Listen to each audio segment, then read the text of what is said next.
What's up, family? You now tuned into another high value conversation with Jonathan Duong. And we just got back to the crib, man. We gonna go over A to Z how we made an $80,000 assignment fee wholesaling vacant land, man. You heard me. Let's go. All right. What's up, family? We now tuned into another high value conversation. Just wanted to break it down for you guys from A to Z, how we got this deal under contract and how we got it closed, man. I first want to start off by saying it's tough, you know what I'm saying? The land business is not always easy. There's months where we close 0 deals, there's months where we do amazing, but it's all ups and downs. You just got to learn how to persevere and what you can do to stay consistent, right? Lead flow is so important, consistently marketing, building your buyers list, and having a well-oiled machine when it comes to great teammates and great partners, right? So it's been tough. It hasn't been booming like it used to, right? But you just gotta adapt, and you gotta, make sure that you're persevering and moving forward, always keeping faith, right? Keep your mind right, keep your spirit right? But yeah, so we got an $80,000 assignment fee, right? And of course we had a realtor involved, so they had to get paid their commission. So we ended up with about $74,000. But this is an assignment fee, family. This is not no buying a lot for 60 and selling it for 70 and then posting a check for 70,000. Like, that's what you netted. You see what the gurus be doing, right? But this is assignment fee. And then it was my first time working with this buyer too, this builder. So I didn't know what they were gonna say, but I never had any contact with them. We got the lot under contract using REI Reply, just sending out text messages and following up, nurturing the lead. Finally, we got a contract signed, and then I reached out to a realtor I work with. I was like, hey, we got this lot. What can you do? Made an offer off the bat, $250. I'm like, no, can't do that. We need $300, right? So we started going back and forth. They went up to $260. I said $300, $270, $300, $280, $295. All right, meet me at $290. So we were able to get the deal assigned at $290, and we have it under contract for $210. So my thoughts the whole time was that the buyer is going to be the problem in this transaction, right? I have the seller under contract. I already have the lot assigned through a realtor that has a buyer, and I never worked with this buyer before. They know nothing about me, but I know when they see that HUD, they're going to see an $80,000 assignment fee, right? So I'm like, damn. It's getting close to the closing date. The title company hits me up. It says, hey, we're going to send the HUDs out, right? And I'm like, all right, let's see what happens. So we sent the HUDs out. The seller got a blind HUD, right? And then the buyer, they're able to see the assignment fee. They didn't say anything. And I was kind of, to take these matters into your own hands. You could purchase the lot. We have the funds to purchase the lot, and just to make sure it's safe, and then just go ahead and flip it. You might make maybe $5,000-$10,000 less, but there's still a great margin, right? And it's safer. But for some reason, I'm just like, nah, we gonna go ahead and assign this one. You know what I'm saying? See what we could do.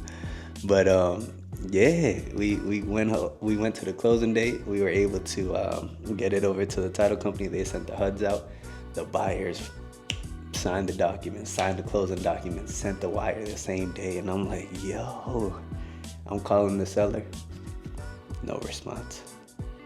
No response, family. So I'm like, oh no. I thought the buyer was gonna be the problem, right? I'm calling the seller, but the thing is, y'all always got to remember to follow up with your sellers. Every couple days or every week, just say, hey, title's working, we're getting everything right, we should be able to close on the according closing date or even sooner. Just keeping them in the loop. But yeah, I was doing that, and then I reached out, no response, family. And I'm like, oh man, it's tough, because we already got buyers closing docs, right? We already got their wire, and then the seller, they just went ghost. When they did say, hey, we're trying to close as soon as possible. Then if y'all in Florida, we got hit with Hurricane Milton, right? That came through. So this was like a week ago. It hit Tampa pretty bad. We in Polk County, so it wasn't too bad on our side, but some damage that could be replaced. But the family's good. All glory to God. That's what matters, right? But yes, still haven't heard, just following up.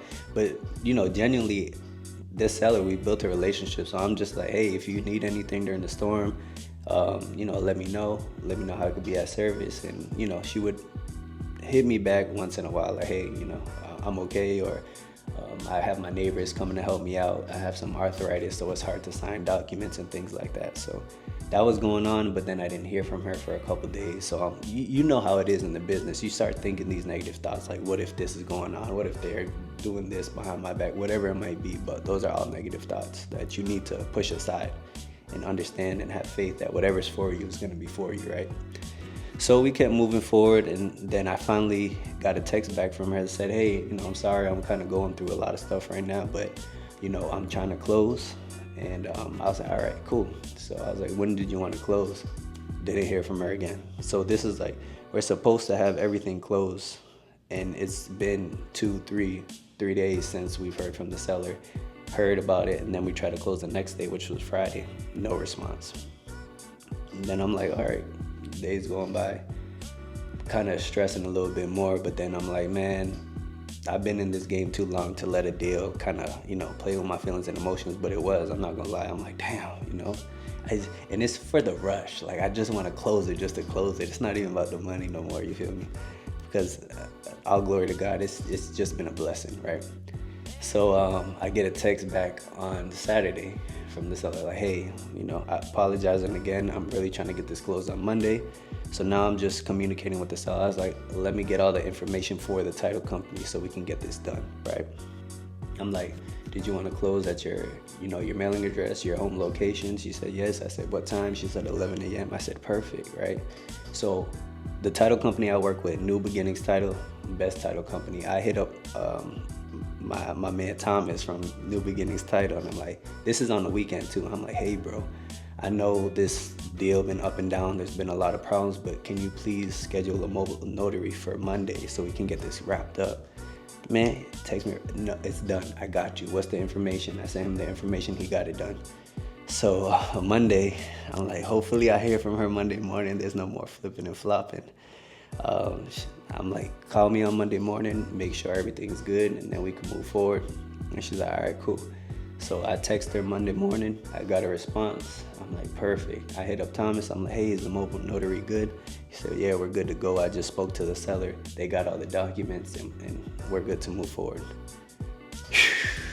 Monday morning, yes, sir. So yeah, we was able to move forward. The seller, was genuinely going through stuff. And, when you're doing these deals, you start to think negative thoughts like, what if, some shady stuff is going on behind your back? But this is real life. People go through things. So you have to be understanding, be patient, and just kindly follow up, right?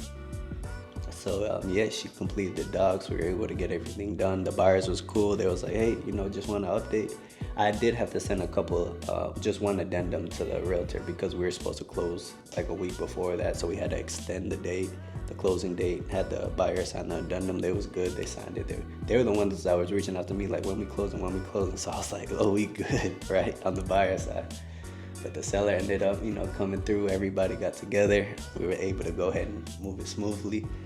I hit up the seller the next day. Hey, you got the funds? Yeah, we got the funds. Thank you so much. It was, a smooth process. The buyer is good. I'm trying to do more business with the buyer, though. You feel me? So, yeah, the fact that you're able to work with a buyer and they're able to see an $80,000 assignment fee and not say nothing. I was like, I want to work with you more. You feel me? So, yeah, that's going to be my phrase go-to. But it's been a journey for this one. I ain't gonna lie, it's been a lot of ups and downs, like a roller coaster, but we were able to bring it to the finish line. Couldn't have done it with without the title company, and then of course my team. So it's been a blessing, family. But 80 bands minus the realtor commission, so 74. But this is an assignment fee, family. You know what I'm saying? So if y'all got any questions, let me know. Comment below. Join the High Value Land Group on Facebook, and then of course subscribe, show love, comment. However I could be at service, let me know, family. And then just keep moving forward. Keep God first. Let's get it. Yes, sir.